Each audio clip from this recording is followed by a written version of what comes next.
सरकारने कर्मचाऱ्यांसाठी आनंदाची बातमी. सर्व कर्मचाऱ्यांचा मोफत एस टी प्रवास. सरकारचा मोठा निर्णय.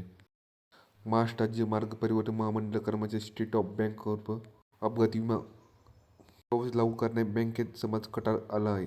या कर्मचारी वेतन खाते state bank of India bank आहेत.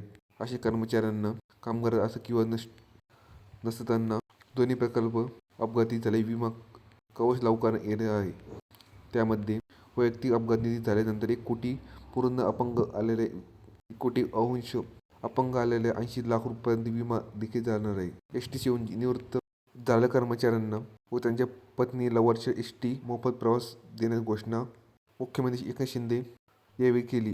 याचा लाभ सुमारे 35,000 कर्मचाऱ्यांना होणार आहे. महात्मा ज्योतिराव फुले जन आरोग्य योजना व आयुष्यमान भारत प्रधानमंत्री आरोग्य योजना या एकत्रित योजनेअंतर्गत कर्मचाऱ्यांना 5 लाख रुपये कॅशिंग वैयक्तिक लाभ उपलब्ध करण्यात देण्यात आला आहे. त्याबरोबर धर्मवीर आनंदी घे वैयक्तिक प्रकल्प योजना देखील सुरू करण्यात आली आहे.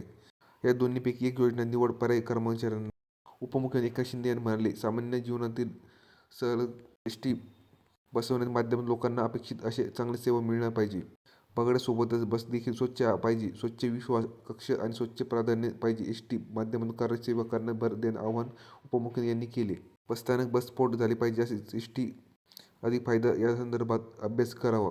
एस टी भक्तांचा दृष्टिकोन पाहिजे यासाठी प्रयत्न करा, शिंदे यांनी सांगितले. MRTP 2026 राज्यातील सर्व एस टी कर्मचारी संघटना विविध प्रकल्प बैठक आज उपमुख्यमंत्री एकनाथ शिंदे यांनी उपस्थित संपन्न झाली.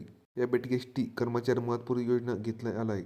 राज्यातील राज्य परिवहन महामंडळ कर्मचारी वेतू जून 2025 46% ऐवजी 53% माग भत्ता करण्यात येईल, अशी घोषणा उपमुख्यमंत्री एकनाथ शिंदे यांनी केली.